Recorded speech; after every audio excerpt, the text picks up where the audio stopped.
इस वक्त की बड़ी खबर सामने आ रही है। जम्मू कश्मीर से आर्टिकल 370 हटाने का केंद्र सरकार का फैसला बरकरार रहेगा। सुप्रीम कोर्ट की 5 जजों की संविधान पीठ ने सोमवार को कहा, आर्टिकल 370 अस्थायी प्रावधान था। सुप्रीम कोर्ट की 5 सदस्यीय पीठ संविधान के अनुच्छेद के प्रावधानों को निरस्त किए जाने को चुनौती देने वाली याचिकाओं पर फैसला सुनाते हुए सीजेआई डीवाई चंद्रचूड़ ने कहा कि राष्ट्रपति द्वारा अनुच्छेद 370 निरस्त करने का आदेश संवैधानिक तौर पर वैध अभ्यास है। हम 370 को निरस्त करने में कोई दुर्भावना नहीं पाते हैं। हम संविधान के अनुच्छेद 370 को निरस्त करने के लिए संवैधानिक आदेश जारी करने के राष्ट्रपति की शक्ति के इस्तेमाल को वैध मानते हैं। सुप्रीम कोर्ट ने यह भी कहा कि अनुच्छेद 370 एक अस्थायी प्रावधान है। जम्मू कश्मीर के पास देश के अन्य राज्यों से अलग आंतरिक संप्रभुता नहीं है। 370 को हटाने का अधिकार जम्मू कश्मीर के एकीकरण के लिए है। जब राष्ट्रपति शासन लागू होता है तब राज्यों में संघ की शक्तियों पर सीमाएं होती है। इसकी उद्घोषणा के तहत राज्य की ओर से केंद्र द्वारा लिया गया हर निर्णय कानूनी चुनौती के अधीन नहीं हो सकता।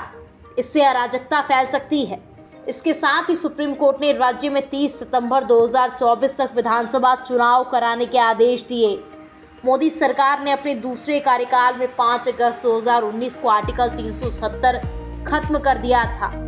साथ ही राज्य को 2 हिस्सों जम्मू कश्मीर और लद्दाख में बांट दिया था। इसके खिलाफ सुप्रीम कोर्ट में कुल 23 याचिकाएं दाखिल हुई। 5 जजों की बेंच ने सभी याचिकाओं की एक साथ सुनवाई की थी।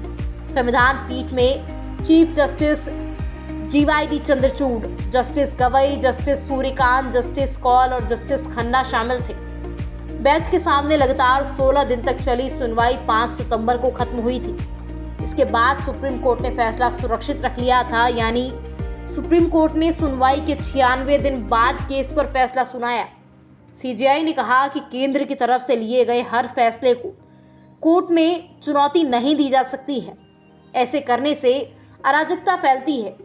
अगर केंद्र के फैसले में किसी तरह की मुश्किल खड़ी हो रही है तब भी इसे चुनौती दी जा सकती है। सुप्रीम कोर्ट ने याचिकाकर्ताओं की ये दलील खारिज कर दी कि राष्ट्रपति शासन के दौरान केंद्र ऐसा कोई फैसला नहीं ले सकता जिसमें बदलाव न किया जा सके। चीफ जस्टिस ने यह भी कहा कि आर्टिकल 356 के बाद केंद्र केवल संसद के द्वारा कानून ही बना सकता है।